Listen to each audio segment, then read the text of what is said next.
That's what they say to the girls. Right. So one of the instances is they took a M, which was an M for Muhammad. They used it. They put it into a fire and they burnt the M on the side of her thigh. That she was then now. She was the property of Muhammad and the Muslims. Now we cannot disagree that, as everyone's seen, that there is a huge problem with that, and it happens everywhere. Now, do I think that Russians, Albanians, Scottish, Welsh, do I think that they don't do these crimes?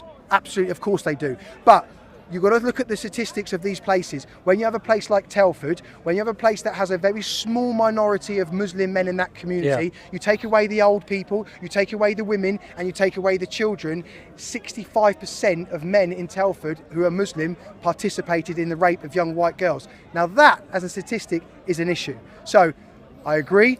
The biggest problem is white men, but there's also different types of crimes against children that we need to be factual about. Okay, so of course Shabana Mahmood has started another grooming inquiry, which I'm sure you're welcoming, she right? hasn't.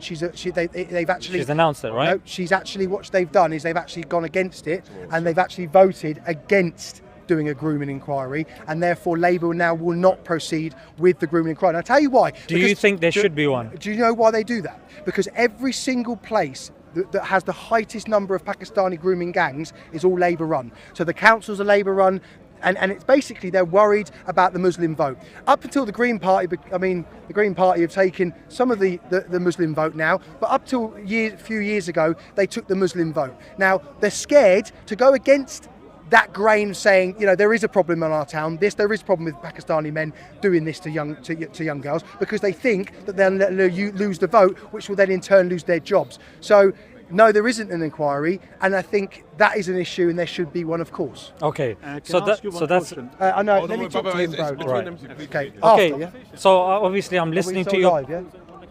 Yeah. So I'm listening to what you've got to say. Yeah.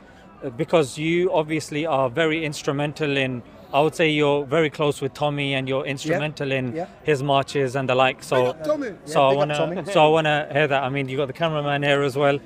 So, I'm sure you're aware of other studies as well, or other reports that have come out. Yeah. You've got the NPCC report that came out. You've got the CSA Regarding what? Regarding child group-based sexual exploitation, because grooming is not a term that's used in the literature. Yes, agreed. Which I'm sure you're aware of. So you've got the NPCC, you've got the CSA, I think 25 to 26, you've got the Home Office report, all of them, as you've acknowledged as well, claim that majority of the group-based child sexual exploitation are majority white people. And you know what that is? So because we're a white country. If I can just finish. That's it. Because the way you made it seem, you said there were